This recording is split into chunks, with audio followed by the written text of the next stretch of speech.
A pleasant good morning to everyone, and welcome to this week's edition of the Carlos Brown Show, heard exclusively right here on the Open Mic Broadcast Network and Spreaker.com. It is a beautiful Saturday morning in the capital city of Louisiana, Baton Rouge. Highs in the mid-70s, little humidity.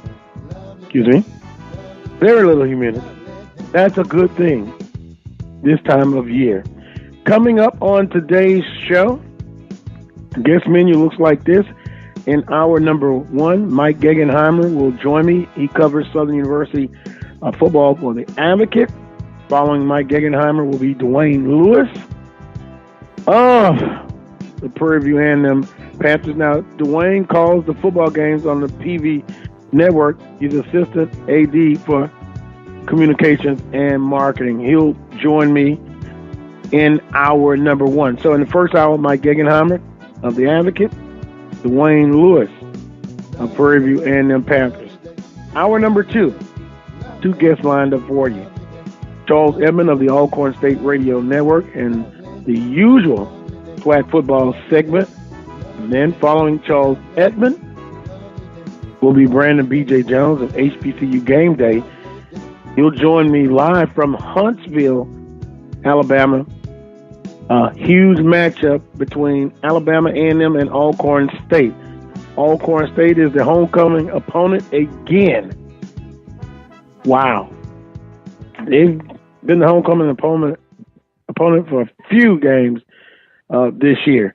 Here's what's trending on this week's edition of the Carlos Brown Show.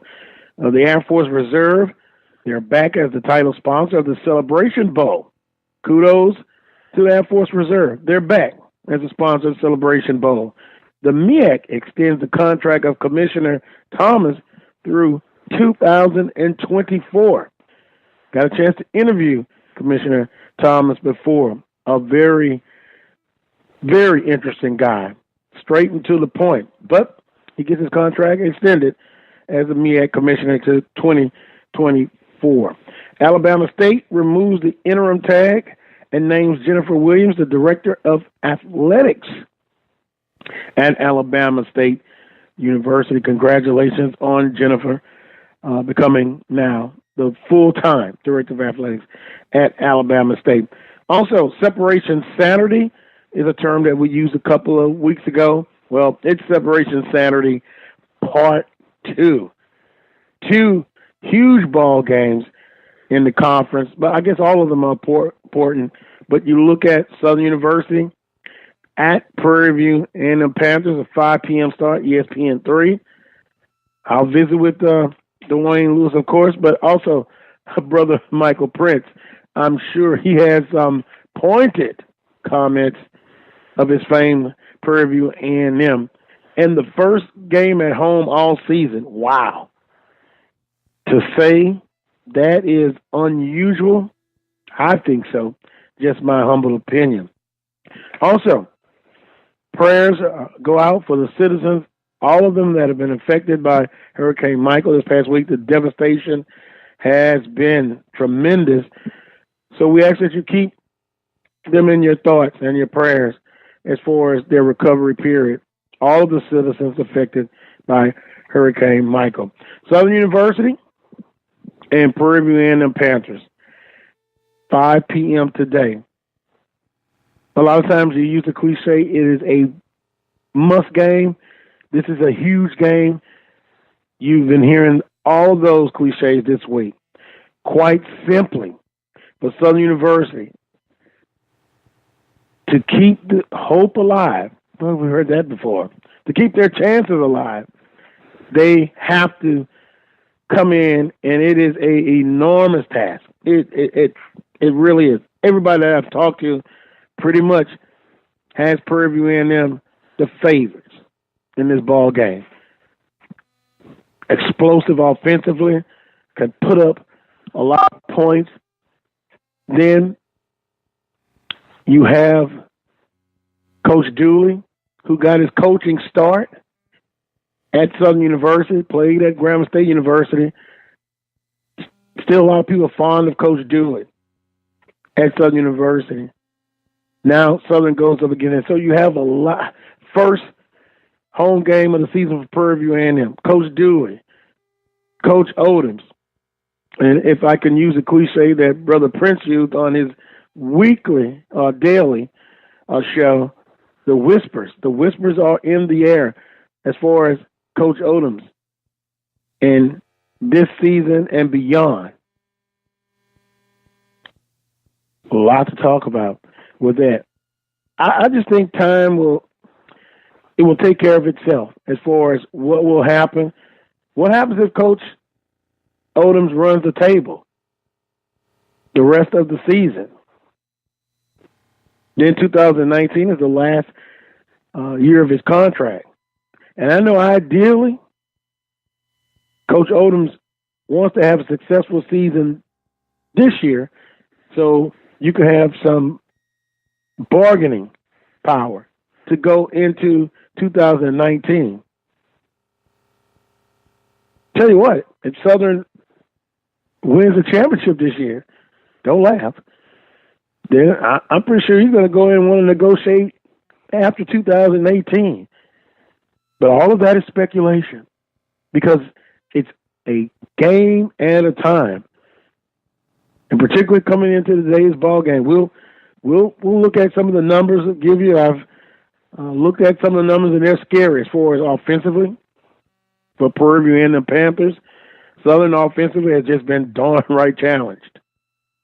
It has been a challenge offensively. Any consistency. What I've seen for Southern University, they have been consistently inconsistent. One game, the offense shows promise, then the defense doesn't. Then the defense is showing promise, the offense doesn't. All three phases have not been on the same page for one game this season. And that's even in wins. So it's put up a shut-up time for Southern University. Both teams coming off of open dates. Southern something like 8-2 after open dates. They'll need it. The two losses been to Grambling State University, 2015, 2017. And there we go again, talking about beating the teams in the upper echelon of the conference. That is where Southern has struggled tremendously. Must I say it again? Alcorn State and Grambling State. Winning record against Prairie View. I'm talking about on the Coach Odoms. I got an email, by the way, the Carlos Brown Show at gmail.com if you want to shoot me an email. I'm talking about Coach Odoms against Coach Fobbs as far as that record. One victory against Coach Fobbs. And Grambling State has dominated the conference since Coach Fobbs has been there. So what will happen? Can Southern University put this season back? And let me just say this. Mathematically, they are still in the hunt, 1-1 in the Western Division. Their loss against Alcorn State, that's an Eastern Division team. So there are still some benchmarks that are out there that they can achieve, but they've got to start today. Coming off this bye week, offensively. Now, let me say this. There has been whispers / rumors that there's going to be some changes in the depth chart for Southern University. Also, I was told by a good source, have that word, source in radio, that all quarterbacks will play. I'm going to ask the first guest of today's show, Mike Gegenheimer, who do you think starts? I've been hearing that Darius Skelton has been running with the first team in practice. Will he get the start? Will Lampley get the start? And the old cliche that the most popular player on the team, or one of the most popular players, is the backup quarterback. In this case, the third-string quarterback. Lampley has struggled. But when you look at it, are you at the point now where it's imperative that you give somebody else a shot to maybe get a boost, a shot in the arm to the offense? I'm at that point personally, yeah. Lampley, will he start? Will it be Skelton? Coach Odom's talked about bringing 4 quarterbacks, all the quarterbacks, on the travel squad to Prairie View. Offensively, so goes the quarterback, so goes the offense. And you've had 2 weeks now to prepare. Will you see a change in the depth chart? We've been hearing that there are going to be some changes. Will the running game, which will be important today,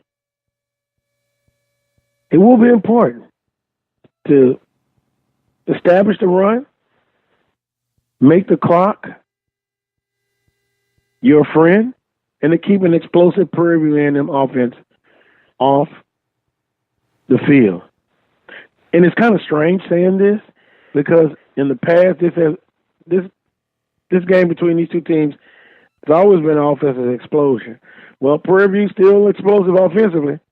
Southern is not. And that's just the way it is right now. Southern University, I don't think they can match up offensively. Now, that being said, 6 o'clock, we may see a shootout.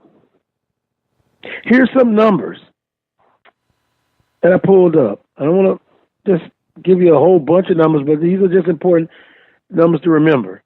Prairie View A&M on offense, 33 points a game. That's second in the conference in scoring. Rushing, they're second, averaging 214 yards on the ground. Passing, 259. What does that remind you of, Southern fans? Under Coach Richardson and some of the explosive offenses that Southern had, balance, running and throwing. It's like the analogy I use if you're going up against a boxer who can take you out with the left or the right hand. That you have to prepare. It's harder to prepare for both a balanced offensive team and that's explosive. Prairie View first in total offense, 473. Now let me give you a few numbers for Southern. 7th in scoring, 17 points a game. 6th in rushing, 141 yards on the ground. 153 via the air. 8th in total offense, 294. So you tell me, do you want to get into a shootout? The statistic says no. You don't want to do that. So do you harp on your defense to kind of limit the big plays of Prairie View A&M? Scoring, Prairie View scores quick and often. Now, I noticed in the fourth quarter, their scoring drops dramatically. Can't finish, some would say. Others would say, well, the game is in control by that time. Then defensively, Prairie View A&M, total third, 374. Southern fifth, giving up 426. We'll look. I'll ask my guests, what do they think about this matchup? Can Southern University, can they get it done? Defensively, the last couple of weeks against Alcorn State, really only gave up 13 points, Alcorn had an INT return for a touchdown. Defense has improved, but they're going to be challenged.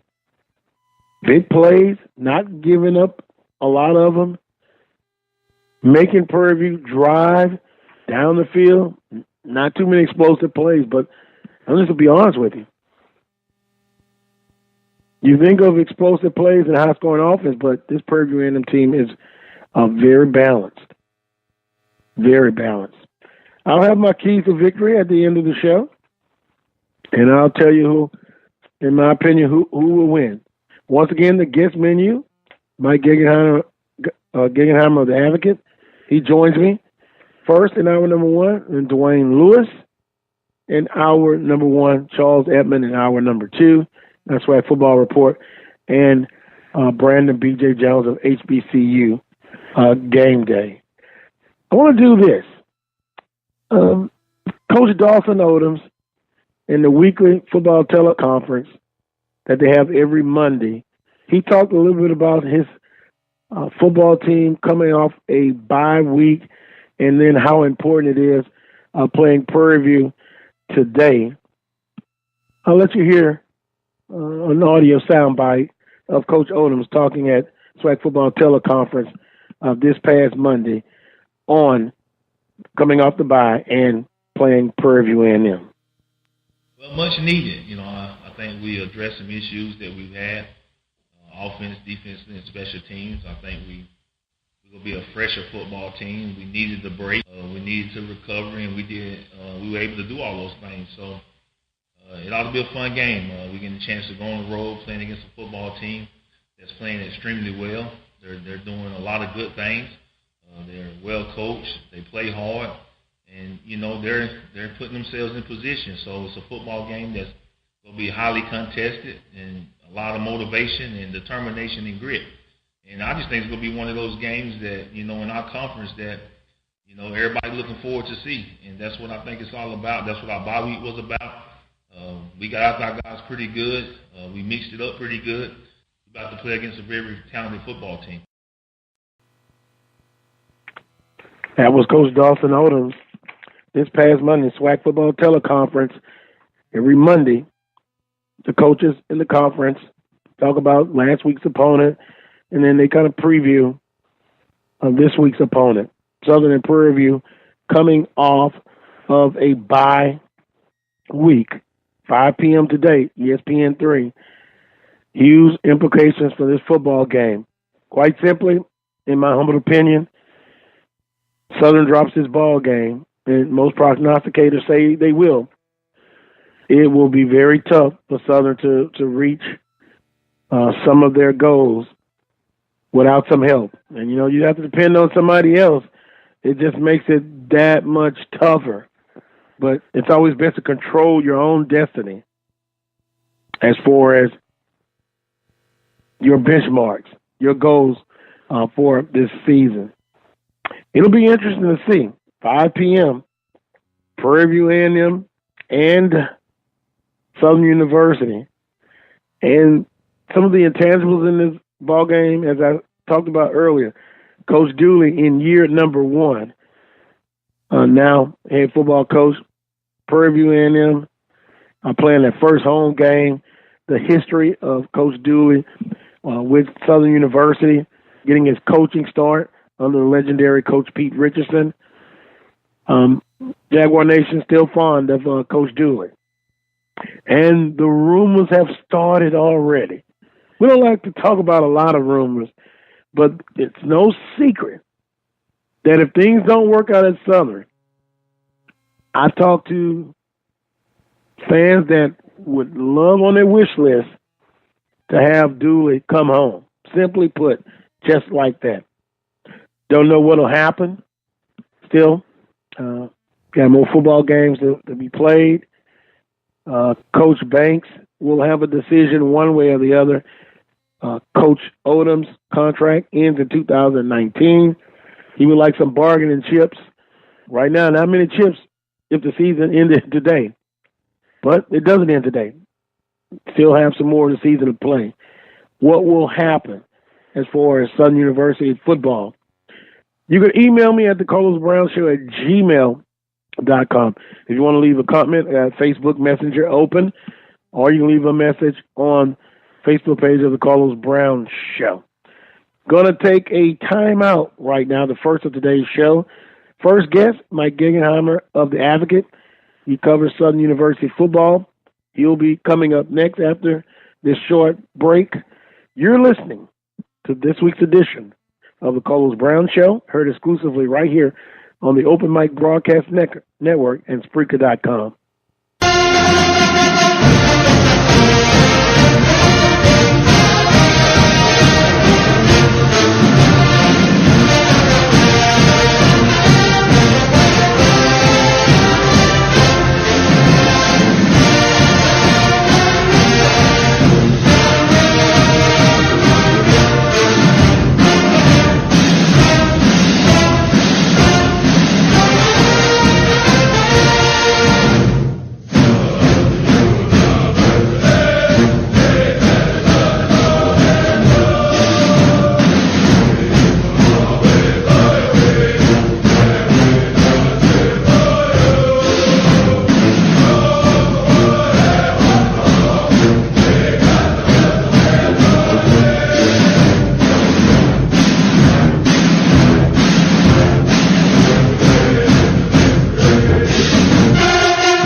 Welcome back to this week's edition of the Carlos Brown Show, heard exclusively right here on the Open Mic Broadcast Network and Spreaker.com. First guest of today's show, Mike Gegenheimer of The Advocate, covers Southern University football. Good morning to you, Mike. How's it going, Carlos? Well, it's going fine. How about yourself? I'm doing pretty good. I'm on the road to Houston.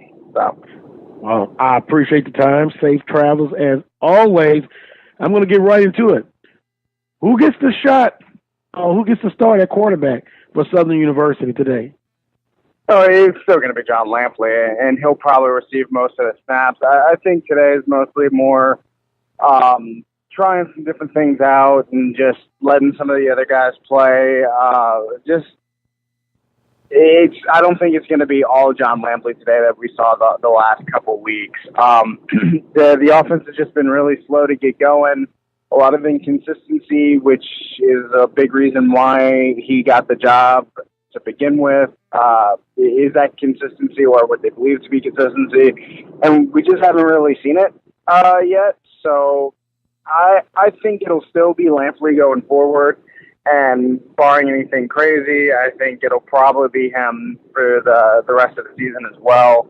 Like I said, I think they're just trying to find some kind of spark, something to change something about this offense to really get it going, because it just hasn't pretty much all season.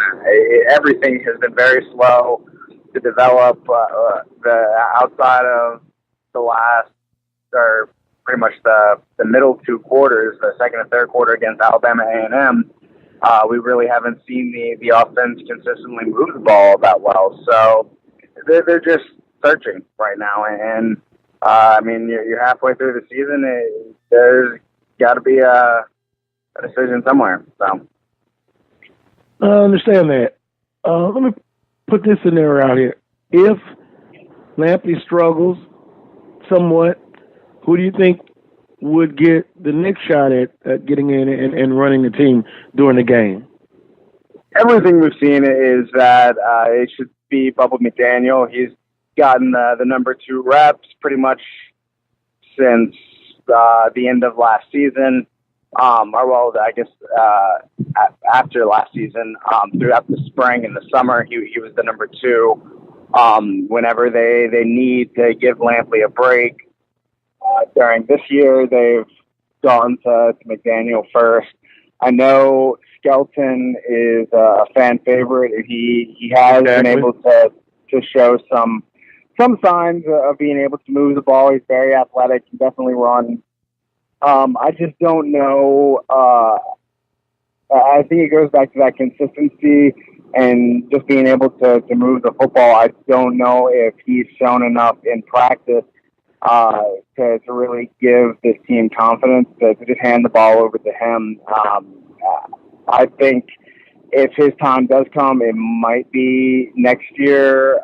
That's just hard to tell because I think a lot of it is in practice, and we haven't seen him take a whole lot of snaps throughout a whole drive. I don't think we've seen him play since Louisiana Tech, I believe. And really, TCU was probably the biggest game that we saw him play in. So I would still.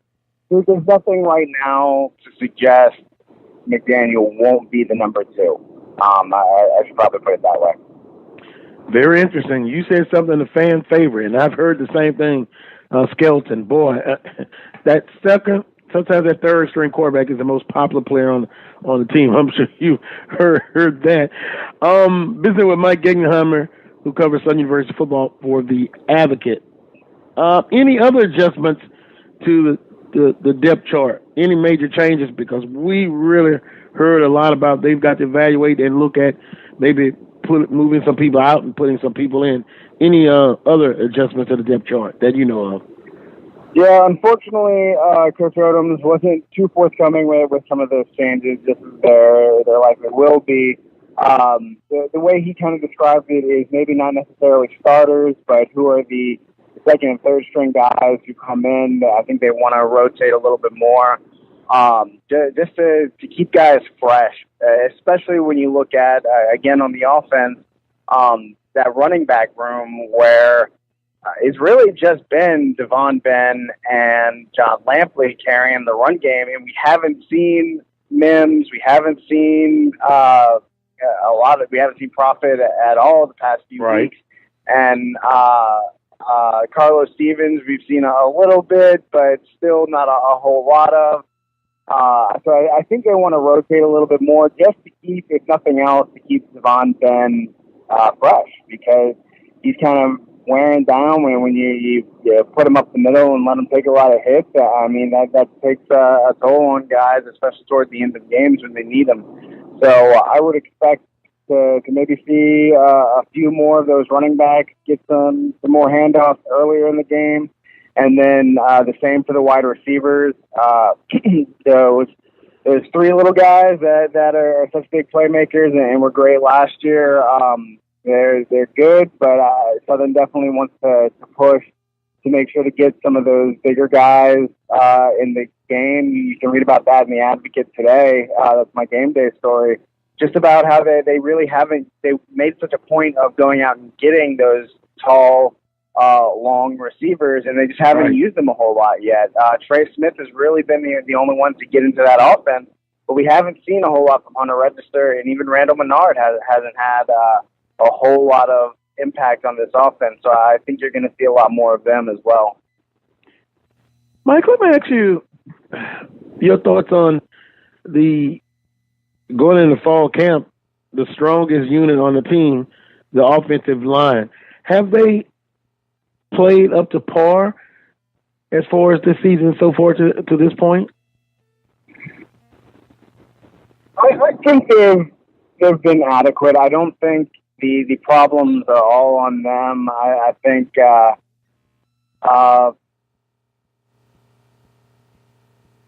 that's a tough one to assess there, because they have. I think it's kind of been the same way with the entire offense. Just a lot of inconsistency. They've played strong. They played well. We saw some of those tackles go up against some of the best defensive ends in the country the first few weeks of the season, and I didn't shut them out, but they definitely held their own about as well as you could expect them to. And I think they're still a solid group, and I think that's going to be the driving force for this team. Whatever success they do have is going to come from the offensive line. There's nothing spectacular out of them yet, I don't think. So really the offense as a whole just has to take a big step forward. And I think after seeing that Alcorn game, no one would really disagree with that. So It's just a matter of getting them all hitting. Visiting with Mike Gegenheimer, he covers Southern University football for The Advocate. Switch over now to the defense. In my personal opinion, I've seen improvement, particularly in the last few weeks. You agree with that assessment? And can they play better, or do they have to play better? The defense has really been strong. I mean, if you take away that first quarter against Alabama A&M, I mean, they played well for the last 7 quarters here, and I think they're by far the better side of the ball for Southern. And Calvin Lunkins has really come on strong as a leader. Mary Houston is healthy again and able to kind of lead that secondary. Chase Foster has really been a surprise in that secondary as well at safety, taking over for Andre Augustine. He just a walk-on sophomore, a very undersized guy, and he just came in and he has really been a ball hawk. He's always around and trying to make plays, and I think he's someone to definitely keep an eye on going forward, especially for the future. I would be surprised if he doesn't earn that scholarship sometime soon. And then the defensive line, I think they've had a healthy rotation, and they've been able to make some plays there. Jamal Tillman has been very good and come up with some big sacks, and I've been very pleased with what I've seen from the defense so far, just because they've been able to make those plays, and for the last 7 quarters, they have shown that consistency the offense hasn't shown. And you're going to have a big effort out of the defense today to, I use the word contain, the big two, Tucker and right. Morton. Key matchup as far as this game between Southern University and Prairie View A&M, in your opinion? I think it's going to be a lot of what you're talking about, is containing Morton. The guy has been on fire the last couple of weeks, and this offense, I think everyone knows that an Eric Dooley offense can really get rolling if you let them. And it's going to be containing them, and then the offense, probably the biggest factor in today, and this kind of keys into the defensive stuff we were just talking about, is down late in the game because they were constantly on the field. Southern's offense really needs to keep possession and just let their defense get some rest, and I think that's going to go a long way to stopping a very quick offensive attack with Prairie View. And they have to contain Morton, and that's going to come from just being rested and being able to keep up with them. So that's kind of the biggest factor to keep an eye on today is that time of possession. I think that's where it's going to come down to. Yeah, I would agree, because defense stays on the field a lot. Offense is not being productive, and that defense gets tired, and they understand what they're facing in a very explosive offense. Mike, you're going to be, I know, active on social media during the ball game, before and after. How about giving out that information, how people can follow you on social media? Yeah, definitely give me a follow at Mike_Geggs. That's at MIKE_GEGS. Give me a follow. As I said, I'm on the road now, and once I get there, we'll be tweeting out updates during the game, and then we'll have all of our usual coverage afterwards and tomorrow. So definitely make sure to check out the Advocate and to get all the news of Southern. Well, Mike, you have safe travels on your way. I understand there's a detour as far as, and we'll give that information, but be safe. And then you're going to be a road warrior next week in Dallas. But once again, be safe, enjoy the game, and we'll talk with you hopefully next week. Absolutely. Thank you so much, Carlos. All righty. Mike Gegenheimer, he covers Southern University football for the Advocate, giving his thoughts on Southern University and Prairie View in the game. His game day segment, you can, of course, read it, but he talks about facts and figures. The Southern PV series has traditionally been a high-scoring affair the past few years, with the teams combining for 82.8 points per meeting. That could be good for a Jaguars offense that struggles to average 17.8, which I told you about early in the show in the first 5 weeks. 3 points against Alcorn State in the last ball game. And, of course, Prairie View, 33.5 points a game, the second most in the SWAC. That almost that seems kind of funny to even say that because you would think number one in scoring, number one in everything, but yeah, 33.5, second in scoring, second in rushing, second in passing, 473 yards total offense. That's first in the conference.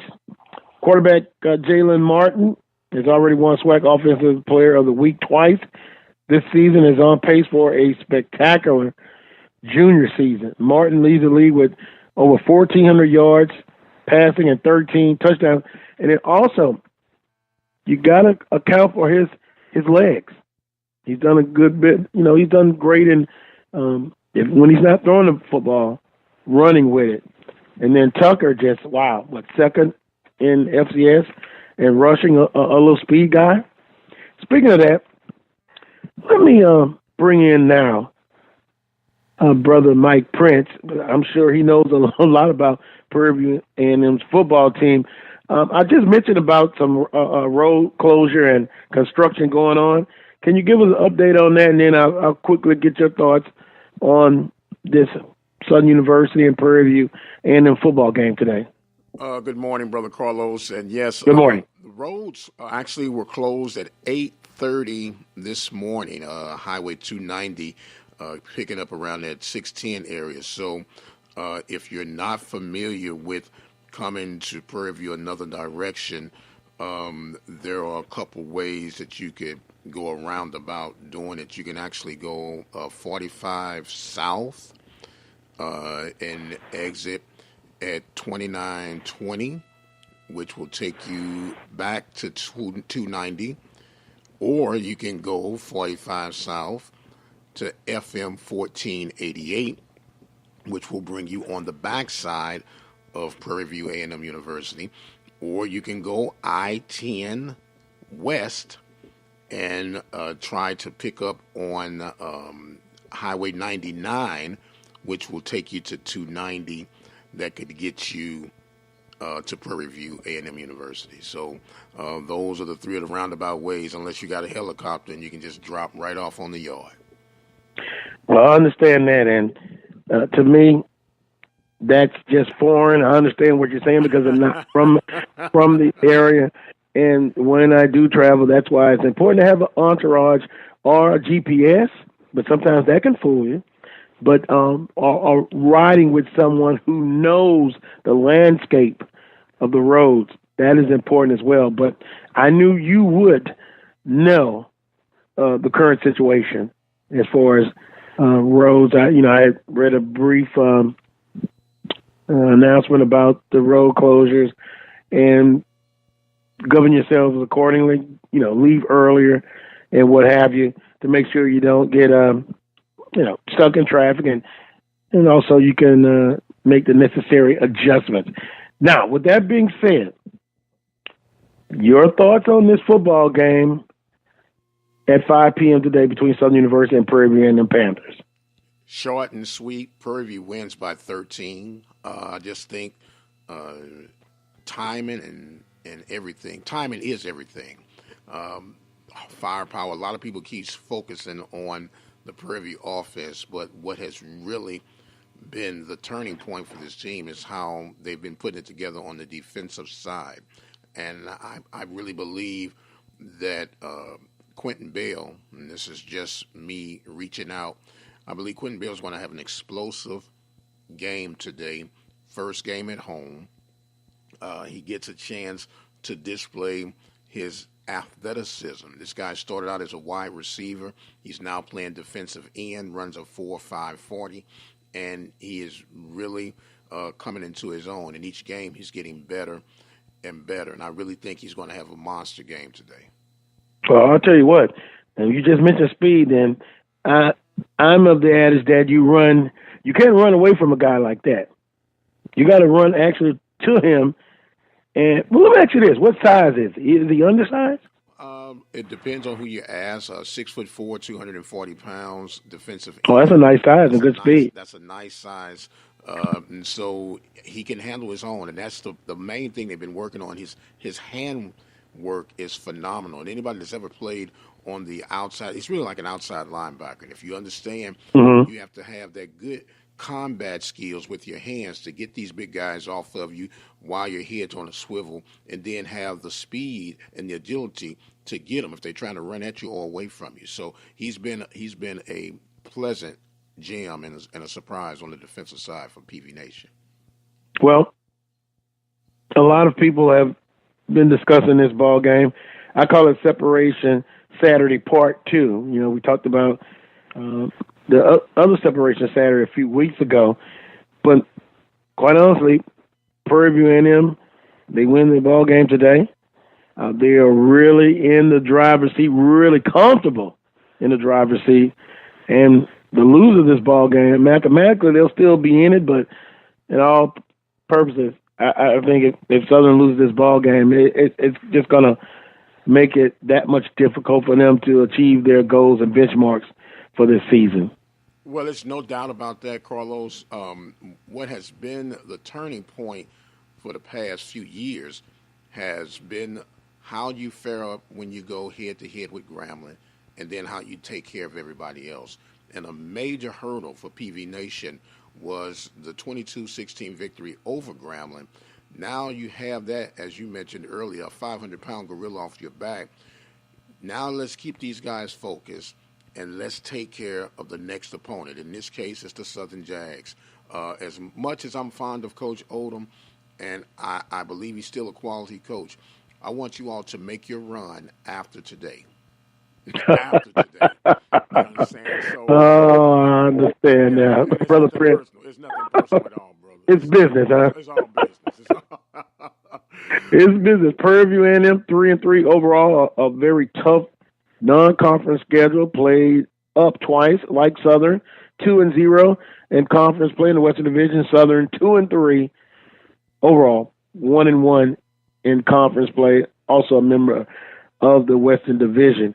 We'll talk back with you in hour number 2 to get some more insight on this matchup. And then I also want to talk to you about your daily show, as you call it, the Whispers.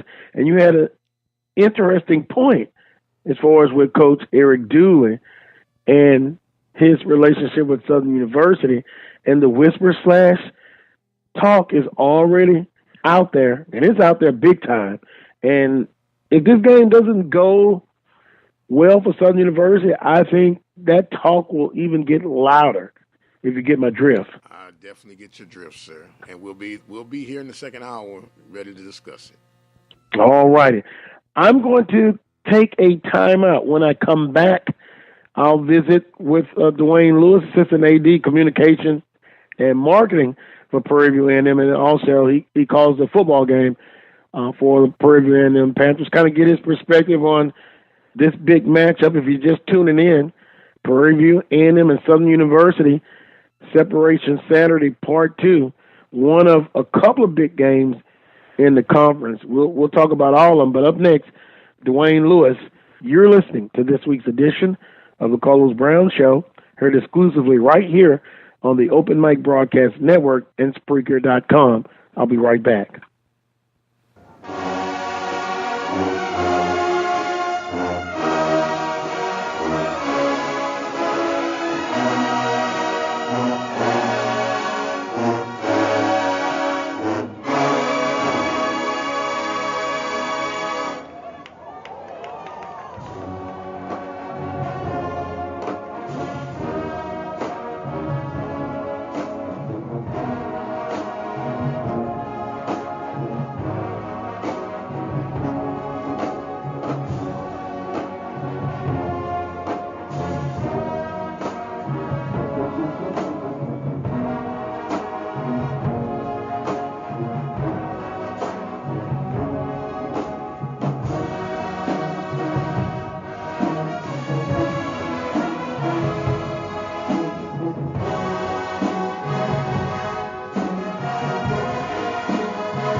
back to this week's edition of the Carlos Brown Show, heard exclusively right here on the Open Mic Broadcast Network and Spreaker.com. Guest number 2 is no stranger, but is a guest.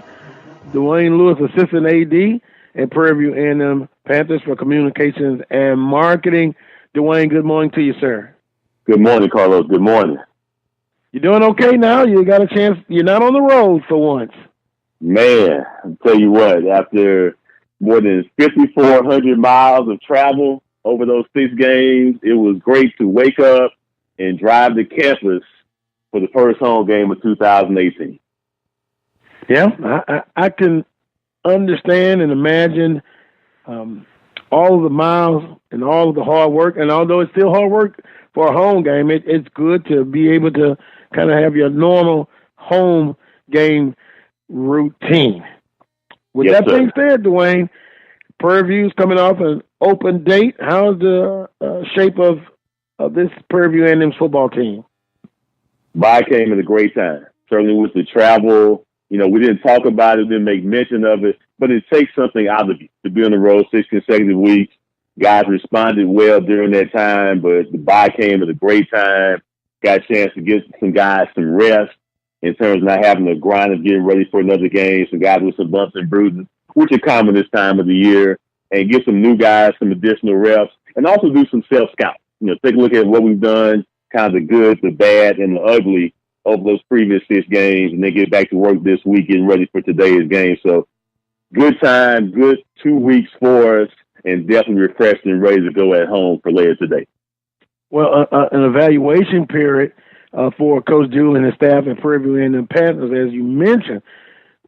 When we talk about Prairie View A&M from the outside looking in, it's all offense, explosiveness. But defensively, not a bad team defensively. How much evaluation has gone on the defensive side for Prairie View A&M and Coach Dooley? We're in total evaluation of every aspect, offense, defense, and special teams. Obviously, the offense has had more success. We've had times when we've had at least one turnover in every game this year. But you mentioned the defense, Carlos, and gradually this unit has gotten better. Just one touchdown allowed at Arkansas Pine Bluff in conference play. Of course, the 2 fourth-quarter scores against Grambling last week, but 9 sacks in that game 2 weeks ago against Grambling, combination of D-line and linebackers. They're certainly finding their rhythm under Coach Henry Miller. So the defense has quietly done his part, because one of the things against Rice, when we got behind, they got into their groove in the second quarter, which allowed the offense to score and make that comeback. Similar against Sam Houston, we have a back-and-forth game. We've had a pick 6 against Sam Houston from a cornerback perspective, North Carolina Central. At different games, the defense has really shown, but it's been outshined by the offense because of the explosiveness of Morton at quarterback and Tucker at running back. But this unit quietly gets better every week.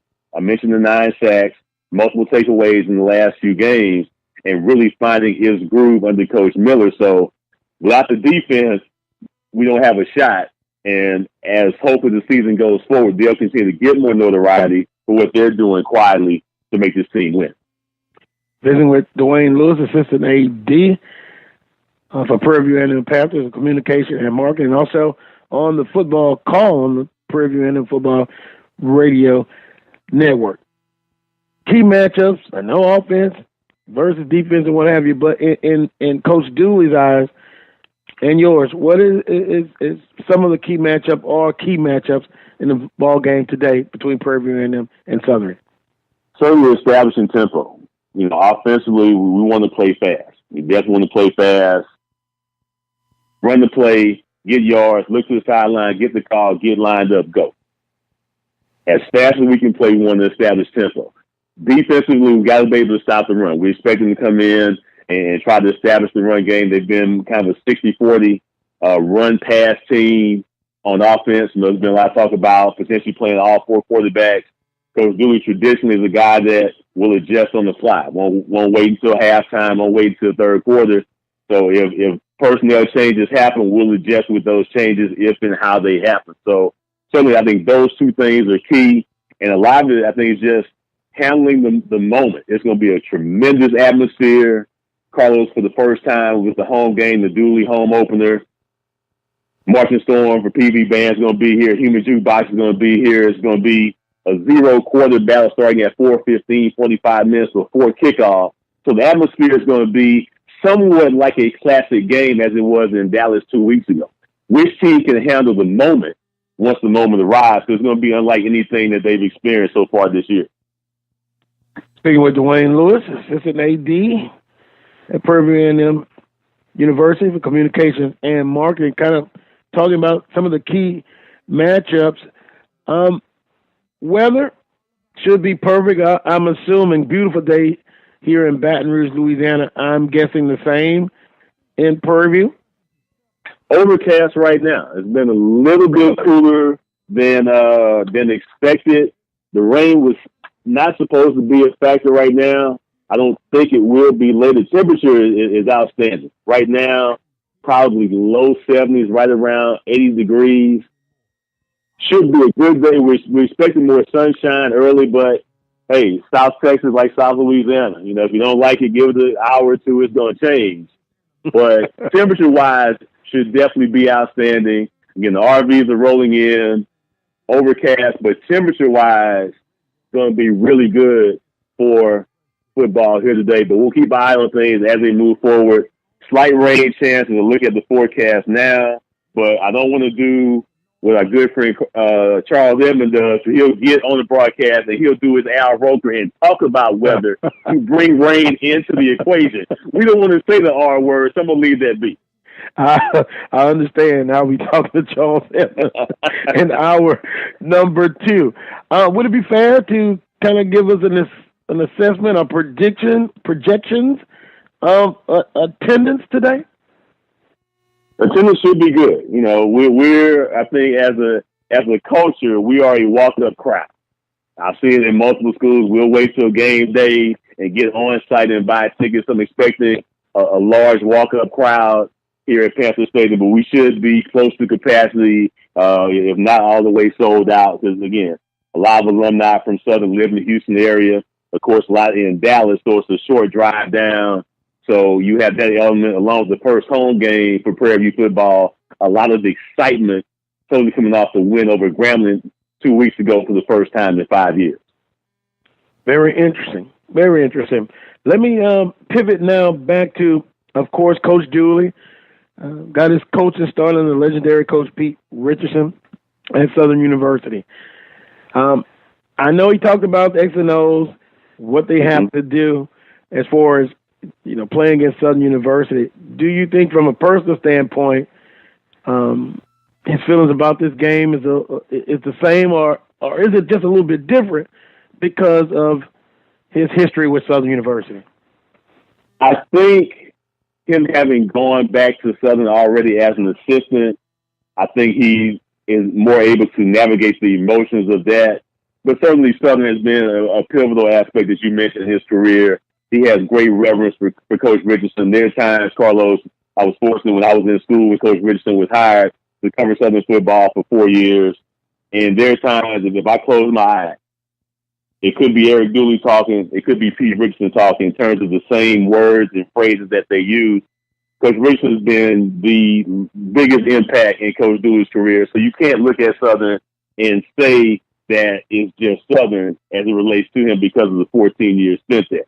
That being said, when game time approaches, and he went through this 2 weeks ago, with Coach Pops, obviously the last team and coach that he worked under, and certainly great respect for everyone at Southern as he had at Grambling. But when it's time to play ball, it's time to get that win, and then we'll love on each other post game. So certainly some emotion for him is I think is common, but he understands the task at hand and trying to lead Prairie View A&M to a win.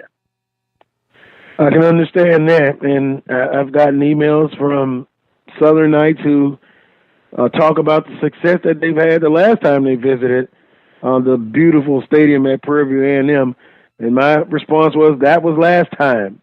This is this time, coming up at 5 p.m. Hopefully, you will have some success, but we shall see. Last but not least, Prairie View wins this football game because of the following. Got to control the football from standpoint of minimizing turnovers. We've had some great drives that we've gotten in the red zone, had some turnovers at an opportune time. Those hurt you against the better teams. We've got to be able to protect the football. That's the biggest thing for me. Protecting the football and playing in the moment. It's a big game. There's an opportunity for Prairie View football to kind of take a stranglehold of the West, coming in 2-0 already with a win over Grambling. Can we handle the moment against a Southern team that's going to give the Southern's going to put their best game of the year? We expect that. We know that. We know the pride and tradition that Southern football has. Can we protect the ball? Can we handle the moment? Do those two things, we have a great chance to win. On that note, have a great broadcast, great weekend. Not too much hard work, but I know you got to work hard. And we will talk with you soon, one way or the other. One way or the other. Yeah, one way or the other. Prairie View with a win, as I stated earlier, can be comfortably in the driver's seat, almost ready to light up a cigar. Or it could be a shock. It could be a surprise. But we shall see. Appreciate it, Dwayne. Appreciate the time. Thanks, fellas. Thanks as always. All righty. Dwayne Lewis, Assistant AD at Prairie View A&M University, Communication and Marketing, and also on the Prairie View A&M Football Radio Network. Interesting. Handling the moment. Dwayne Lewis said, tempo. Yeah, Prairie View A&M wants to control the tempo. They want to play fast. They want to play fast. Quite simply, folks, can Southern University muster up any offense? It's going to be extreme pressure on Southern University defensively. Last few ball games, they've just been on the field a lot. So it is a team. You must have production from the offense. Now, did you notice? Dwayne said they've kind of looked at Southern 60-40, pass to run to pass, 60% running, 40% pass. Let me tell you something. Last week, I said I was going to just look at the first down, pass to play selection. Horrible. Just horrible. They ran every doggone time. And you can't do that. There's no elements.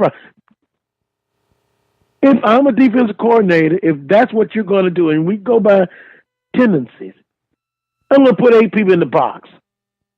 And then the thing is, if you're getting 4 or 5 yards on first down, run the football, that's a great situation. Not talking about the last game against Alcorn. Guess what? They averaged maybe 1 yard. Come on, offensive coordinator. You got to do better than that. Now, that's going to be one of my keys. What kind of game plan? If you come out and run on first down, I may just lose it. I just may lose it. Where's the element of surprise? You're going to have to throw on first down. I think you're going to have to throw 60% of the time. Let's switch those numbers around. If I know that, every defensive coordinator knows that. Some imagination, some creativity on first down. Doggone it out, and I'm sick of it. And it's been like that for the last few games. Off tackle. Can you place the ball in the running back's hands, but then take it out, play action pass? That's all I'm asking. That's all I'm asking. Will I be shocked after the first play? Will it be a play action pass? That's what I'm voting for. But boy, I'm going to tell you, I'm charting them. Even after they got a few first downs, 1st and 10 Jaguars at their own 38. Guess what the play was afterwards? Handoff, running play. Boy, it's frustrating. And I'm going to be honest. A lot of people have said, well, wait a minute. Wait a minute, franchise. Hold up. You don't have Austin Howard, a 4-year starter, so be a little patient. No, I'm not going to be patient. When you run 99.9%, okay, let me back off, 99% on first down, and you're not being productive with it, that's shameful. And they can do that today. and the results won't be good. Coming up in hour number 2, Charles Edmond of the Alcorn State Radio Network. He's going to join me live from Huntsville, SWAC Football Report. They have a huge matchup. Boy, they could have made my trending story. They went and played a homecoming game, their homecoming, and they lost in 5 overtimes. We're gonna have to see if Charles Edmond is all right, if his blood pressure is all right. That was a long game. He'll join me. I'll get his game of the week in the conference, or games of the week, and we'll have an interesting conversation. And following him will be Brandon B.J. Jones. He's live from Huntsville, Alabama, A&M, and Alcorn State. We'll get his top 5 in teams in HBCU football, get his thoughts on this Southern Prairie View A&M game, and all of that. You're listening simply to this week's edition of the Carlos Brown Show, heard exclusively right here on the Open Mic Broadcast Network and Spreaker.com.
Welcome back to hour number 2 of this week's edition of the Carlos Brown Show, heard exclusively right here on the Open Mic Broadcast Network and Spreaker.com.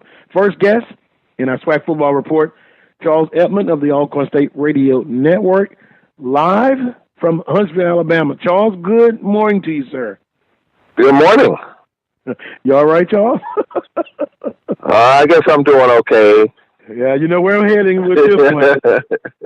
But I will say this, Charles, you handle the situation in a very professional manner, because I thought in that ball game it was so long, 5 overtimes, and Alcorn let one get away from him to Alabama State. Ramifications from that loss far-reaching, but as a week has passed now, is it still raw for you, for Braves Nation, that loss last week?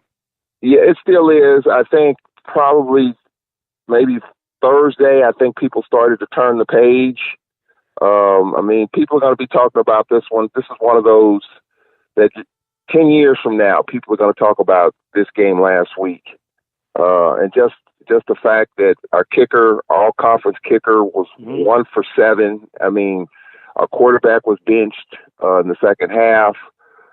We had 3 fumbles they had 3 fumbles, Bama State, that we couldn't get our hands on. And you lose on homecoming in a team that you pretty much dominated over the years.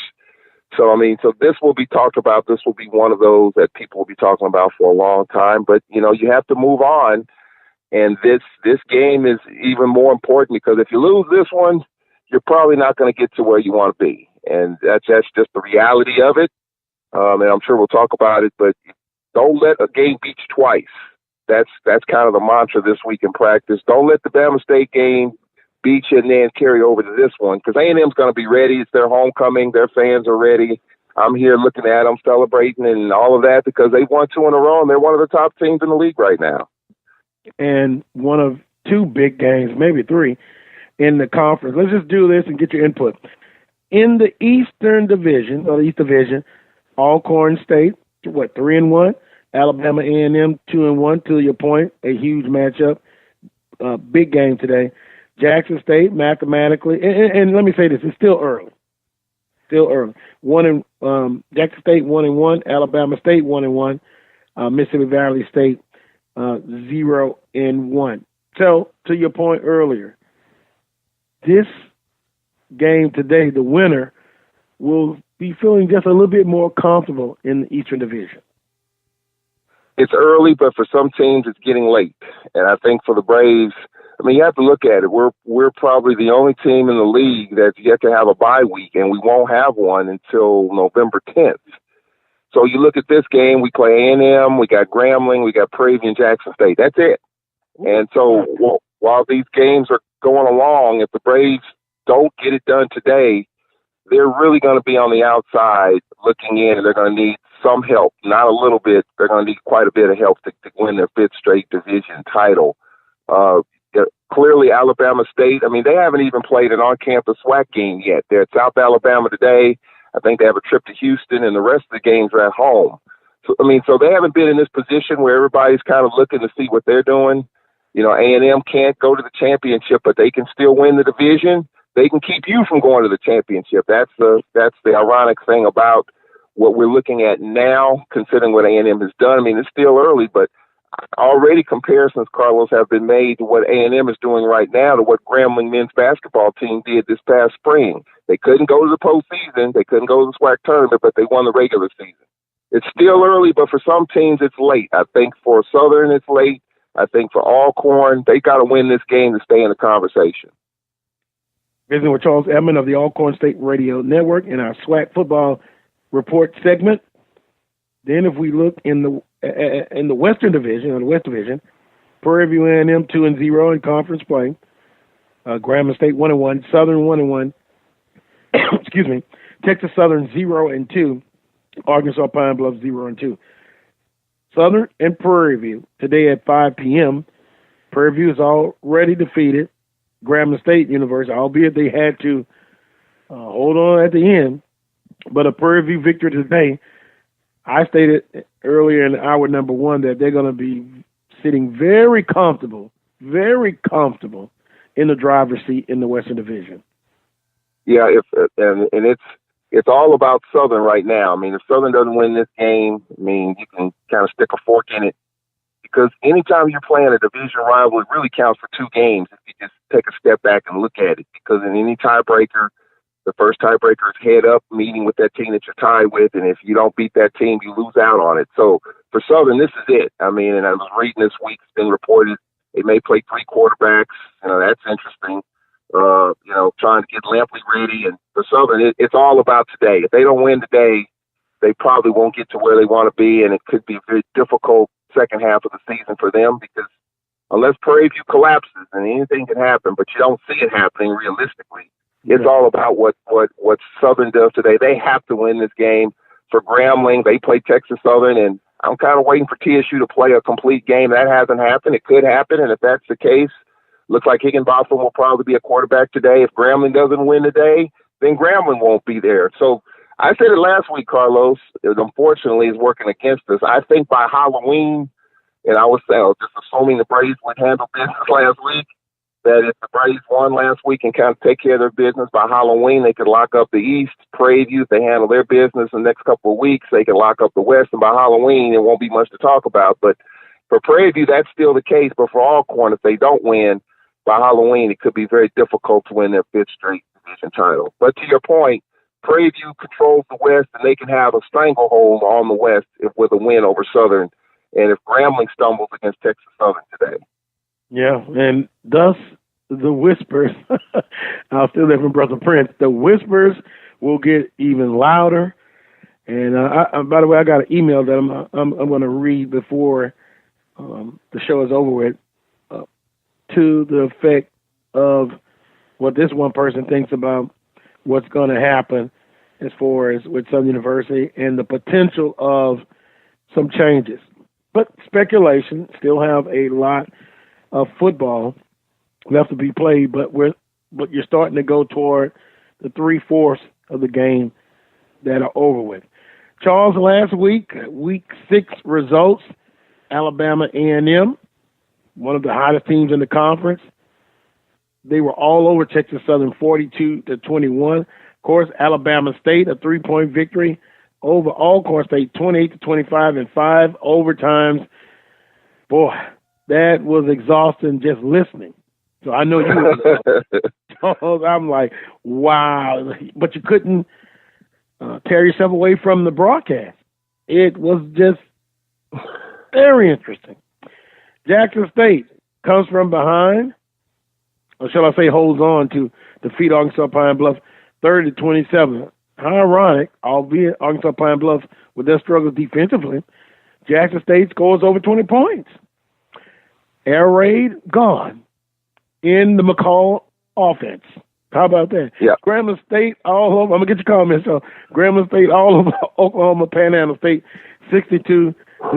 Higginbotham, now the starter, permanently, we shall see. And then Bethune-Cookman, a 14-point victory over an improving Mississippi Valley State. Of course, Prairie View and Southern had a bye. Charles, any of those games piqued your interest last week? I thought Valley did a good job in the first half competing with Bethune-Cookman. Long trip down there, and they were able to hang tough. Maybe they found some offense. Wasn't surprised at the Grambling Oklahoma Panhandle, other than the fact that I think Higginbotham right now has the edge in the starting quarterback. We'll see what happens today. I mean, if he struggles, then they'll go back to that 2-quarterback system. Of course, we know the Braves game was a shock. Jackson State was able to find a little bit of offense against UAPB, and that could be an interesting sign going forward as they play Valley today. So, I mean, I think the Alcorn game is probably the shocker of the year to this date in the Southwestern Athletic Conference. Nobody saw it coming. As banged up as Bama State was, for them to hang in there. Of course, our all-conference kicker had a bad day. Our starting quarterback, Noah Johnson, had a bad day, and it was our homecoming. So I think that was probably the shocker of the year in the conference to this point in the season. It's always something. Legendary coach Pete Richardson talked about some of the distractions of homecoming and actually trying to play better. from an emotional standpoint, of course, the X and O's. And I've just noticed over the years there have been some shockers in homecoming. I have seen, excuse me, Carlos, I have seen 4 homecoming losses in a row the last 2 weeks. 2 high schools have lost on their homecoming. I saw Southern lose on their homecoming, and Alcorn lost on their homecoming. And it's Alabama A&M's homecoming today. I've seen the home team lose on their homecoming 4 straight games the last 2 weeks. Very interesting. Well, I don't know if this will make you feel better, but as now we transition into today's games, I'm going to tell you something in a few minutes. But Grambling State at Texas Southern University, 6 p.m., Mississippi Valley State at Jackson State, and it's Jackson State's homecoming. Alcorn State at Alabama A&M, 2 p.m., Alabama A&M homecoming. Alabama State at South Alabama, 4 p.m. in Mobile. And, of course, Southern at Prairie View A&M Panthers at 5 p.m. My pick of the week as far as the game in the conference, 2 games, actually, to me. Of course, it's Alcorn State at Alabama A&M and Southern at Prairie View. So let's just look at those 2 games. Alcorn State, their back is against the wall. Albeit Alabama's A&M homecoming, they felt like they should be on an even bigger winning streak. Had Southern down 21-6, and they lose that ball game 29-27. In this game, when Alcorn State's back to the wall, offensively, they've had some problems. Alcorn State defensively, Charles, is still very, very good. I like Alcorn State in this ball game. That's my pick in this ball game, and I think they will be focused after last week's performance, and I think Alcorn will get that running game going, and I think they will be able to open up their passing attack off the running game, which is very strong. Alcorn State, I pick, will win this ball game, and I'm going to say 35-24 by 11 points over Alabama A&M. We played on their homecoming before, and we've had success here before. But we got up to a very slow start against Bama State last week. Southern had 159 yards of total offense in the game against Alcorn. Bama State had 135 yards of offense in the first quarter last week as we were down early 14-0. Right. But for the Braves, they're going to have to come out fast. I think we are a team that likes to play from the front. We like to start fast, and we struggle when we don't. This is a whole different situation for A&M. They're playing with house money. Unfortunately for the bigger picture of the SWAC, they're not eligible to go to the championship game due to, probation and all that.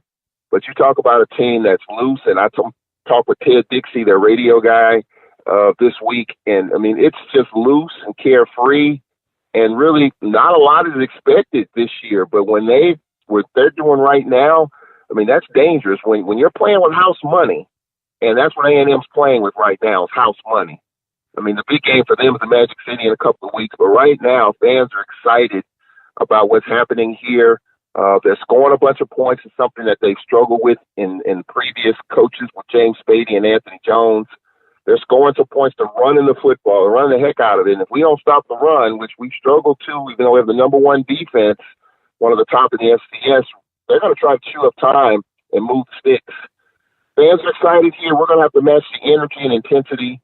I think that's one of the big games. But you talk about Separation Saturday. Remember you mentioned that a couple of weeks ago. Yeah, I do think that. Yeah, this may be even a bigger part of the movie Separation Saturday, because for teams like Grambling, Southern, those 2 definitely. If they lose today, it's probably a wrap for those teams. For the Braves, if they lose this game, even though mathematically they're not out of it, it's what's mathematically possible and what's realistically possible. And I think that's what you have to look at for Alcorn. They wouldn't be out of it, but it would take a whole lot for them to get back into it, and most of it's out of their control. So I think, when you look at these games today, they're huge for the Braves. They got to come out here ready to go, and it'll be a question of who's going to start at quarterback on Monday. Fred McNair wouldn't commit to either Felix Harper or Noah Johnson. My guess is going to be Noah. He gives you the best chance to win, even though he struggled. But we'll see come 2 o'clock who'll start at quarterback for the Braves. And if Johnson gets off to a rocky start, will Coach McNair be quick to pull him and put in? Absolutely. Kind of the same situation with Southern University. You just said that Johnson gives you the best chance.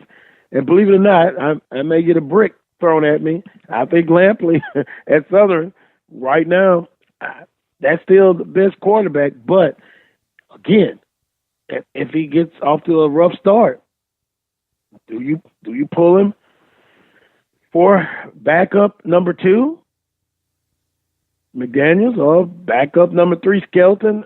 Odom says he's bringing every quarterback. It's going to be an interesting situation for both Alcorn and Southern University, Charles. Yeah, I mean, I think for Southern definitely is desperation. I mean, the heat is on. I mean, I like Dawson Odoms. He's a good guy, and I think he says all the right things. I know the Jaguar Nation wants to win and wants to win right now. I still think when you have Austin Howard for 4 years, you lose Quinn and Tillery. There's still a rebuild there, but I know Jaguar Nation doesn't accept that. And they want to win, and they want to win right now. It's a transition period. But I think for Alcorn, Noah Johnson's been in this system. He's played behind Lenoir Flickman. He's played meaningful games against Arkansas and when Lenoir Flickman's gone down the last couple of years. So for him to have a bad outing like he did, and Fred McNair decided even before halftime was over when he told Lars Cedric Tillman that he was going to make a change even before he went in the locker room. That's just how definitive he was. Yeah, it wasn't like he was going to go in the locker room, let's talk about it now, make the change when you come out. His mind was made up well before the half ended that Noah Johnson was not the answer, at least for the first half Saturday, and they made the change. I think it'll be a quick situation if Noah struggles, three turnovers. If that happens again, I think Felix Harper, and I think we may even go deeper down the depth charts. But I think our running game with P.J. Johnson and others can carry the load if our defense can pick up where it left off and keeping up. Bama State, if they can do that against A&M, I think we might be able to get through it. But if we don't, it's going to be a long day here. And finally, Southern at Prairie View. Most prognosticators have Prairie View winning. Most of the people that I talk to, I'll give my prediction. They have Prairie View winning anywhere from 10 to 17 points. Coach Dooley, first year at Prairie View A&M, of course, 12 years at Southern. Got his coaching start at Southern University under Coach Richardson. Prairie View playing their first home game of the season. Wow, that's incredible. How do you look at that ball game? For some reason, when you bet against Southern, somehow they find a way to play lights out. I think a lot of people thought that coming home, for homecoming against Alcorn, Southern would play well, and it was a struggle. So when you pull against Southern, they find a way. But Prairie View scoring, the storyline to me is going to be Southern's defense trying to slow down Prairie View's offense. If they can slow it down, and if Lampley can have a solid game, and if Ben can run the football, I think Southern might have a chance. They're going to have to create a couple of turnovers. If the offense struggles, and if Prairie View's offense, comes out flying, it's going to be a long day. Prairie View plays really, really well at home. They seem to play faster at home. Southern's got to dig those heels in, and get off to a good start. If not, it could be a long, ugly day. And this is not what anyone expects when you're halfway through the season, roughly. And mathematically, you're probably not going to get to where you want to be. The second half of the season could get really ugly. Not saying people are giving up, but fans are howling. Southern needs this game. They need to play well, but I just think Prairie View is too much offense. I mean, I was surprised that even Alcorn's defense played well, that Southern was only able to muster a field goal a couple of weeks back. Southern's going to need a lot more than that playing at Prairie View today. Yeah, I'm putting all of the arrows directly. I mean, your point about Southern defensively, that's understood. But Southern offensively, they're going to have to help out. They've got to get some production. And I stated in our number one at the close, if I got to see, did you realize, I know you're doing the broadcast, against Alcorn, did you notice how many times Southern ran on first down for like 1 yard or negative yards on first down? They can't continue to do that. And teams are going to load up in the box, what Alcorn did, and force a young green quarterback to beat them throwing. That's sound strategy to me. And that's why I'm putting all of the importance on most of it on Southern offensively.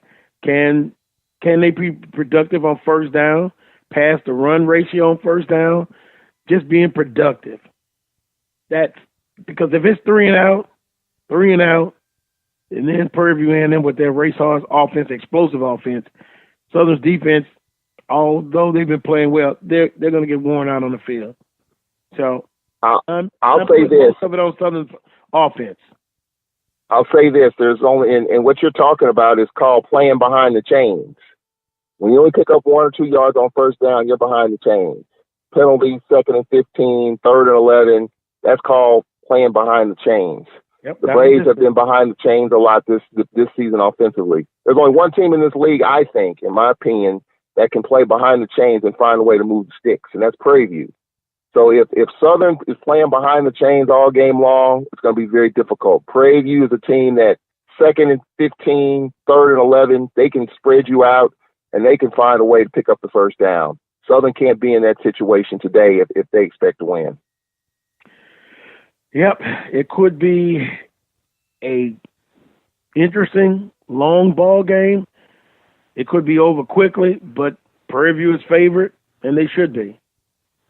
Let's see if a Southern team shows up with its back against the wall, literally, and how they come out. In coming off of open dates under Coach Dawson Odums, they've been pretty good. 8-2. The only 2 losses have been against Grambling State after an open date. Charles, in closing, how do you expect this week to kind of go? We talked about the big games. Could there be a shocker? How about Mississippi Valley State or Jackson State for Jackson State's homecoming? No, I don't see that one. And I mean, I'll say this though: if Jackson loses on their homecoming, the Valley, I think you can put your application in to be the next head coach of Jackson State, and you'll probably make the final cut. I mean, Jackson won't be a pretty scene, I tell you that. But I think Jackson has found a little bit of offense. Valley scored a little bit against Bethune-Cookman. Maybe they have found some things, but I think Jackson's going to be flying high. They beat Pine Bluff. The Hal Mummy thing is over with. I think that they found some stuff offensively. They were the number 1 ranked defense last year. I think their defense will dig their heels in. I think they'll beat Valley today. I don't expect there to be a shocker there. If I would say that there's going to be a shocker, I would say Southern University, and I said it before, when you bet against them, they somehow find a way to play their best game of the year. And this could be, if I'm going to say if there's a shocker in the league, I'm going to say Southern and Prairie View. I think Grambling, I think it's going to find enough offense. Texas Southern's really struggling in all phases. I think Grambling should win that game. If they don't, that'll be probably almost as big of a shock, but I think Grambling will win that game. But if there's one that's going to be a shocker to me, is Southern going down to Prairie View with their backs against the wall, no one betting in their corner, and they find a way to get it done against Prairie View. That would be the shocker for me in the league today. Wow, Charles, if that happens, it's almost 10 pounds of crawfish, but I know crawfish. 10 pounds may not be a good enough incentive, but that would be, I don't know, Charles. Oh, boy, I see maybe Valley beating Jackson an easier time than Southern and Prairie View, but I don't know. I talked to a coach during the week from an opposing team in the conference. He said if Southern can get some offense, don't be surprised. I don't know. I'm just not as confident as you guys. But hopefully I'm wrong, Charles. What's scary about it, though, when Dawson Odom said that he might be playing 3 quarterbacks, you don't know saying about you got 3 quarterbacks, what does that tell you? And I understand why he's saying it. because he's trying to piece it together. If Lamptey can't get it done, he's got to find someone to get it done. If it takes 1, 2, 3, 4 quarterbacks just to get some continuity, I get it. But I think that's not going to beat Prairie View. I mean, Southern's defense is going to have to get off the field. They're going to have to control the clock. They're going to have to move the chains and not play behind the chains. That's the only chance Southern has. They got to get a couple of turnovers. And maybe Prairie View's a little over-cocky and overconfident playing at home. And Southern can slip in there and get, some scores. Let me do this, Charles. Let me read a text message I got. Southern has to be aggressive on defense, put pressure on Prairie View's quarterback, stop him and the running back in the running game, challenge the PV receivers. Offensively, Southern must attack the middle with the run and pass.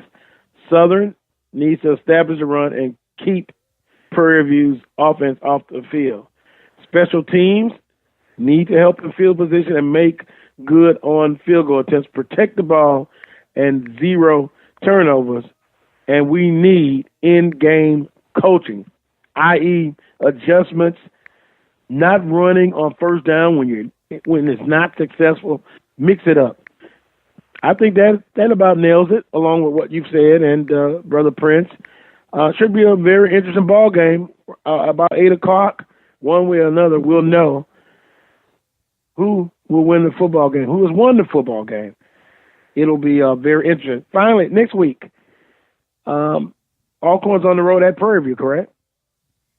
Actually, we have Grambling coming in next week. Then you go to Prairie View. Then we go to Prairie View. Wow. Alcorn gets some offense, too. That's why this game is important. That's why this game is the bigger game, because if you win this game, you right the ship a little bit, you set a little bit of a foundation.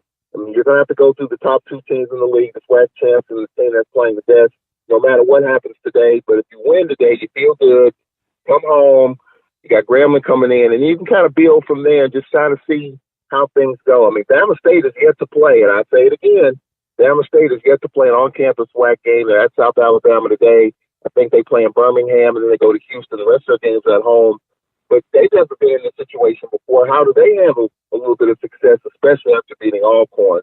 But the Braves have to handle their business. Forget about Bama State. If they don't, it's not going to matter who's going to win the division. It won't be Alcorn. So we got to win this game today to at least steady the ship a little bit. Well, I'll put the same situation on Alabama A&M. Can they handle success? They feel like they should have beaten Southern. So They should have beaten North Alabama. How do they handle success? And finally, homecoming has not been kind for those who are superstitious. Jackson State and Alabama A&M, you could be in some serious, serious trouble. Have a great broadcast, Charles. Appreciate the time. We'll talk with you next week. One quick quote. Fred McNair talked about homecoming. You know what he said about it? Homecoming is for the people to come back home. That's what homecoming is for him in terms of just trying to get and trying to get ready. How about Dean Barnes? What was his thoughts about the game last week? Disappointed. We talked about it on the trip up here last night, and he's still a little sour about what happened, but he also understands that this game is just as big. And if we don't win this one, there's going to be a lot of talk, and it'll be totally out of our hands at this point. That's the crazy thing about, when you have a team that's on probation, the game still counts during the regular season. And that's why I think A&M could be a tough team, because they're playing with house money. They can't go to the postseason, and there's no pressure. First-year head coach. I mean, all those dynamics taking a little pressure off, and I'm looking at the crowd build up here in Huntsville. It's a great day for football, and it's going to be an exciting game. Hopefully, the Braves can come out on top. How does Alabama A&M handle success? That's the question that they have to answer from me, and we'll talk about it next week. Have a great broadcast, great weekend, safe travels back home. All right, Carlos, appreciate it. All right, Charles Edmond of the Alcorn State Radio Network, our SWAC football segment. Take a quick time out. When I come back, I'll visit with Brandon B.J. Jones of HBCU Game Day. He's in that crowd in Huntsville. We'll talk about his top 5 teams in black college football. There's also a huge matchup in Greensboro, North Carolina, FAMU and North Carolina A&T, and then I'll get his thoughts on the bigger games in the Southwestern Athletic Conference. You're listening to this week's edition of the Carlos Brown Show, heard exclusively right here on the Open Mic Broadcast Network and Spreaker.com.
Back to this week's edition of the Carlos Brown Show. In the background, PV's fight song. I tell you what, I don't want to hear that a whole lot today, starting at 5 p.m. If you hear that a lot, that means another PV A&M touchdown. My guest now is HBCU Game Days Brandon BJ Jones. Brandon, good morning to you, live from Huntsville, Alabama. Man, good morning, Carlos. How's it going? I'm fired up now after I heard that one. Hey, I'm with you. Hey, that needs to be one of the few times that we hear that today. If we hear that a little bit too often, that means that some things have gone significantly wrong for us. I agree with you, brother. The least amount is the best amount in this case. Well, we've got several topics to go over. One will be your top 5 teams in black college football. There's also a huge matchup in Greensboro, North Carolina. North Carolina A&T hosting FAMU, and then of course you've got 2 monster games in the Southwestern Athletic Conference. If we can, let's start. And first of all, prayers and thoughts go out to everyone affected by Hurricane Michael in all of those areas, Florida, Georgia, North Carolina, and South Carolina, Virginia. Let's start with that North Carolina A&T and FAMU football game. From a physical standpoint, it's going to be, a great matchup. I wonder if FAMU is going to be fired up for this ball game in spite of what's, going on in their home state. Originally I thought that, FAMU was carrying a lot of momentum into Greensboro this weekend. You look at the way that FAMU played the last 2 weeks against North Carolina Central and Norfolk State. They look night and day different than what they did against Jackson State early on this season. It's almost like someone has replaced those guys in uniform with different guys. But those same football team, they've just grown and they've gotten better each week. So I felt like they were getting better. And North Carolina A&T all up until last weekend was pedestrian-like. They weren't really impressive with beating the one. They were winning games. It just wasn't dominant all the way up until last week. And then you have the situation with Hurricane Michael kind of throwing things off of FAMU. And it looks like, that's something that FAMU has going against them. And when you go against teams like North Carolina A&T, who's already talented enough, who already has all the accolades, you don't want to give them an advantage. Now I'm leaning more towards North Carolina A&T now just because of the things that have happened that are outside of FAMU's control. Yeah, a major distraction, and you can't blame FAMU for what's going on. But on the field, X's and O's, you've seen a FAMU team now that's exploded offensively, and as you stated, they've improved a lot since that Jackson State game. How realistically do you feel that FAMU has a chance to go in there and keep that game close and come out with a win? They have a good chance to come in there and get a win. Morgan State limited North Carolina A&T when they played them and was able to get still going to end and win it. This FAMU defense is probably the most improved unit of the defense and the offensive line. FAMU plays outstanding defense. We knew that they had a nice secondary returning, but it's the front seven that's really, ratcheted up the heat here recently. They have they got a 50% chance going there to get the win. I think it's going to be a close ball game. I do think that North Carolina A&T will pull away at the end. Yeah, I wonder, Brandon, how is the weather conditions going to be? Will the rain affect the playing conditions on the field? Will there be rain, during the game, or if it's not? Do you have a weather report, or have you looked into that? I have not, but I tell you what, if it rains, there's going to be a lot of happy Aggies. Because if it rains and it turns to a ground and pound game, North Carolina A&T is very comfortable playing that side. With the running backs that they have and that offensive line, but I haven't looked at it yet. Yeah, that'll be something that maybe I'll look at after the show, as far as to see if weather will still play an important part in this ball game. But one thing about weather, it will affect both teams. It's just not for one team and not the other. So, right. Interesting ball game in the MEAC, and then also North Carolina Central. I got a text message from you saying that you kind of hearing some things that the interim coach may not be there in 2019. Yeah, North Carolina Central is I would say the interim coach is the victim of the previous coach's success. North Carolina Central came in, expected to compete with North Carolina A&T, brought a few early games, and now they're looking at they're 2-3 on the season. And I'm hearing rumblings out of Durham that if that's not turned around and they can't get to at least 57 wins, then he don't get that permanent title. And one of the guys that are on the, high on the list for North Carolina Central is Southern Zone, Dawson Odom, who was an alum of North Carolina Central. Yeah, interesting. We'll have to see what happens with North Carolina Central as far as the rest of the season. But the director of athletics, she will have to an important decision to make one way or the other as far as North Carolina Central. So it bears watching for North Carolina Central. Now we'll transition over to the Southwestern Athletic Conference. Two big games, one Southern and Prairie View, and then the game you're at, Alcorn State at Alabama A&M. Can Alabama A&M handle the pressure of being successful so far? That's one of the big questions going forward in that football game. Your thoughts on Alcorn and Alabama A&M? Well, I think Alabama A&M has everything going for them right now. They got some momentum. Like I said, they got some young players. Brian Jenkins Jr. Is one of the kids that everyone's talking about. He's actually one of the leading receivers in the SWAC, and he's a true freshman from out of Daytona, Florida, who's the son of receivers coach Brian Jenkins. So he is, if you ever see his kid, he looks like his dad reincarnated. But he plays a big game. The running game for Alabama A&M has been on, and quarterback Akil Glass is growing up before our eyes. And another thing about Alabama A&M is that defense seems to be improving every week. Every week that defense is getting a lot better. Now you bring it, who suffered a loss that no one saw coming.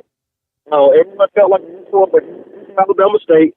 And it's confusing when you look at that stat line last week. Alcorn racked up over 400 on the ground against Alabama State and limited the Hornets to 200, right at about 210 yards total offense, and lost the ball game. That's something, when you look at the stat line, it's confusing. I think that Alcorn's going to come into this game focused. They know exactly what's on the line. And for Alabama A&M to win this particular ball game, they're going to have to win it, because I think Alcorn's going to play a mistake-free ball game just because their backs are up against the wall.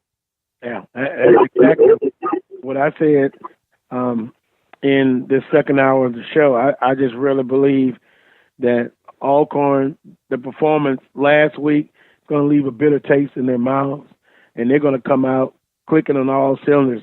And the key thing is, when you're playing Alcorn, I think most defense coordinators would like to stop the run and force them to beat you throwing the football, which to me, Alcorn's strength, of course, is running the football.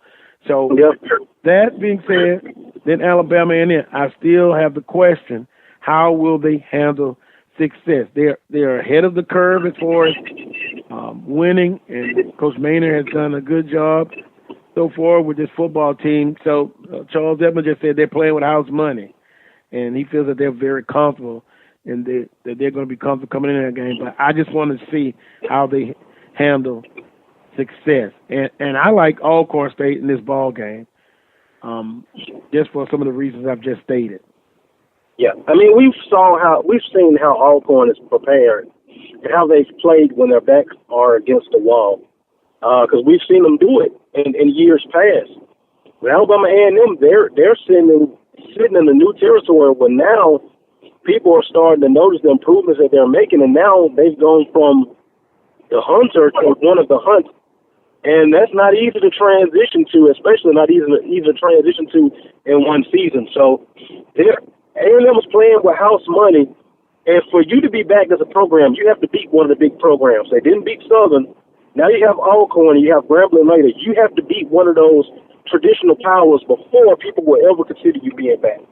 Yeah, and I think the best you see of Alabama A&M will come next year and the year after that. So yeah, absolutely. They'll still grow up. Now, our alma mater, Prairie View and Southern University, our alma mater being Southern University, how do you see this game playing out? Because I'm going to be honest with you, most of the people I've talked to, they have Prairie View winning this football game. Does Southern have a chance? Southern has a chance. Once you roll the balls out, you have a chance. I think that with Southern, you have to play a mistake-free game. I think that you have to limit the turnovers, and you have to play sound defensively. I wrote an article this week about Prairie View's offense. You have to be sound defensively, because if they catch you out of position, if you blow an assignment with this offense, it's going to mean big play. The moment that you get yourself out of position, that's when they're going to exploit you. And that's something that Southern has struggled with defensively. Even with the games that we've improved defensively, we were the beneficiary of some drop passes, some misreads by the quarterback. Prairie View won't do any of those things. So it's very important defensively that we do what we need to do, and offensively, we need to make sure that we take care of the football and then make sure that we're protecting the quarterback no matter who it may be, whether it's Lampley or it's Skelton. Make sure that we're protecting the quarterback. And as a quarterback, you cannot make mistakes. Avoid the costly turnover. If Prairie View is to beat you, make them drive the length of the field. Don't give them a short field. You know, and it's interesting to say that. I'll just throw in my keys to victory. It's only 4 of them. Southern must be successful on first down. Here I go with first down. Brandon, Southern has become too predictable on first downs. They run against the Alcorn State team 95% of the time, and I'm being nice, on first down. You can't do that. Teams are just going to load up in the box, and their game plan is to force Lampley to beat you, to beat them throwing the football. Then 2, productive run game. It's one thing to run on first down every doggone time, but you got to get some productivity out of the run game, Then number 3, I say they got to contain. You notice I say contain or slow down the big 2 of Martin and Tucker, and then limit the big plays. And that's just kind of the way I see it as far as Southern and Prairie View, that football game from Southern's perspective tonight. And I see it the same way.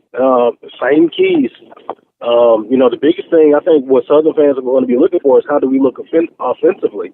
Are we the offense that, had the explosion, in the second quarter and second half against Alabama A&M, or are we the offense from Alcorn and then the first quarter from Alabama A&M? That's what a lot of fans are going to be looking for. And can the defense continue to improve? We've been harping on this defense for years, but if you look at it, this defense is really growing up. But can they continue to improve? Because now they're facing the best offense that we'll see all year. Yeah, it kind of reminds me of the old Lakers and Celtics championship series in the 80s. Prairie View is the Lakers, up-tempo. They want to get up and down the court, but they also can run the football. Prairie View in them is very balanced. Very balanced. And then I think Southern wants to slow it down, run the football, don't turn it over, and the time of possession they have to win. Albeit, I think Prairie View's not worried about time of possession. I'm sure their time of possession each and every week, it may be a little bit shorter than their opponent because they score off of big plays. Mm-hmm. And then the Dooley, being the coach there at Prairie A&M, their first home game, I'm hoping that can be somewhat of a distraction if you get my drift, playing their first home game of the season. But somehow maybe that's wishful thinking. But it will be interesting to see how this game plays out. It's and I think one of the things that we haven't talked about, we talked about Coach Dooley, but look at the other guys that are on that staff that have Southern connections. And to have Southern rolling in as the first home game, I think emotions are going to be extremely high. You think it's going to be a point to prove? Besides absolutely. Absolutely. Absolutely. Ted White, offensive coordinator. Baton Rouge. Miller, defensive coordinator, coached at Southern. So it's got all kind of ties to this football game. Absolutely. And I'm probably missing somebody, but maybe not. But intangibles in this football game. Boy, it's going to be something else. Brandon, your top 5 teams in black college football. Right now, I got Tennessee State in the 5 spot, FAMU in the 4 spot. I still got Alcorn State in the. I got Alcorn State in the 4. I got FAMU in the 3. Prairie View at 2. North Carolina A&T at the 1. You get a lot of feedback sometimes about those polls, right?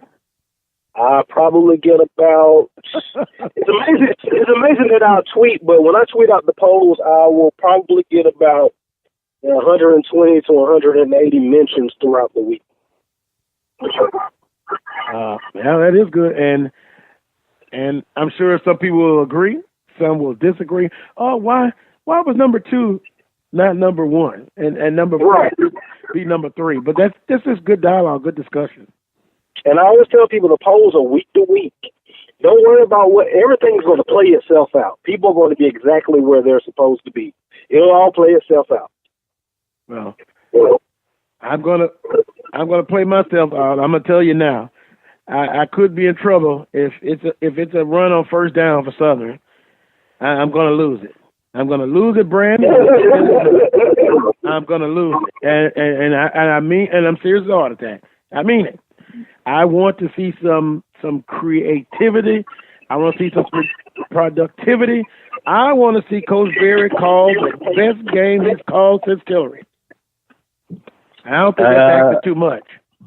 I think if we look the same way offensively as we have looked, I think that I'm going to be right there with you losing it too. Yeah. I think there's a strong chance that I'm going to be right there in the same boat with you. Now, if you're getting 8, well, let's back up a little bit. If you're getting 4 or 5 yards on first down on a running play, albeit that's good.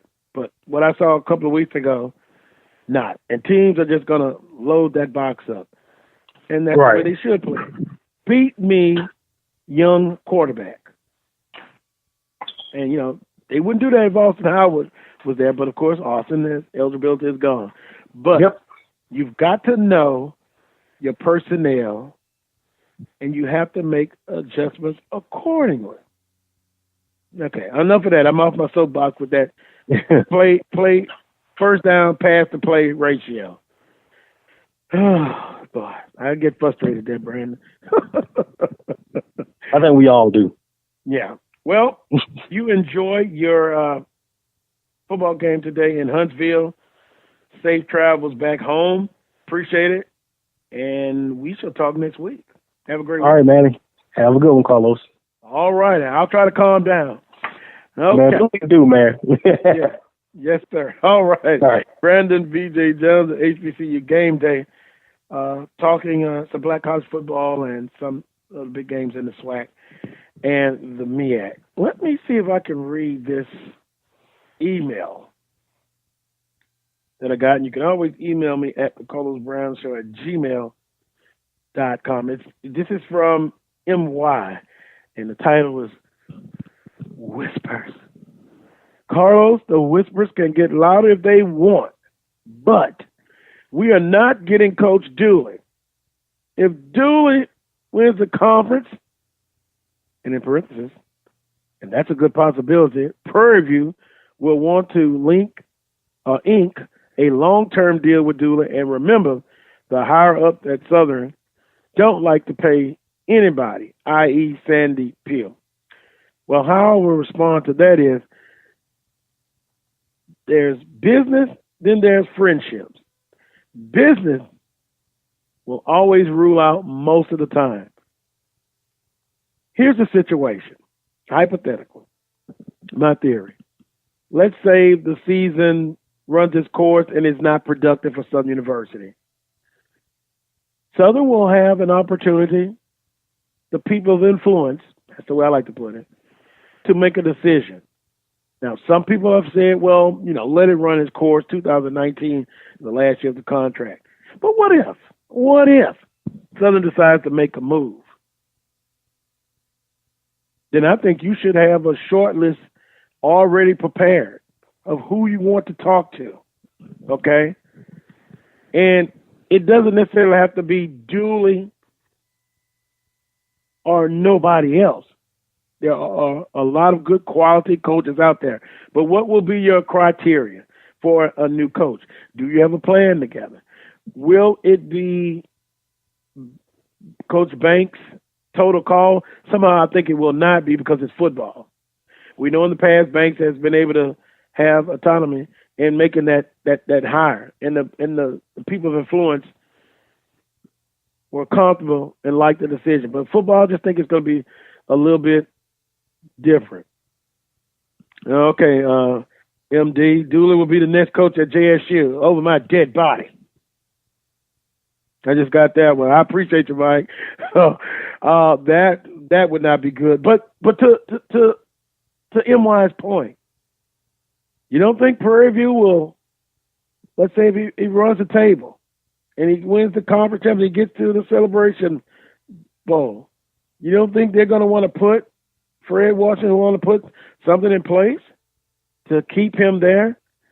Also, I know that from my sources, a big dream of Coach Dooley has always been to be the head football coach at Southern University. Then I've had people say, why in the hell would he leave Prairie View in the facility? And that beautiful situation to come to the political culture at Southern University, and make no mistake about it, it is a unique political culture at that university. At the end of the day, we shall see what happens. You can always email me, even after the show, the carlosbrownshow@gmail.com. MY, appreciate it. I gave you my response to your response. Want to thank Brother Prince in Studio A, all of the guests, and for those of you who listen and send me emails and text messages. Make sure you join me next Saturday at 10 a.m. for another edition of the Carlos Brown Show, heard exclusively right here on the Open Mic Broadcast Network and Spreaker.com. Will I be in a sane moment for next week? Will I be hot as fish grease if Southern loses by more than 20 points? They're all possibilities.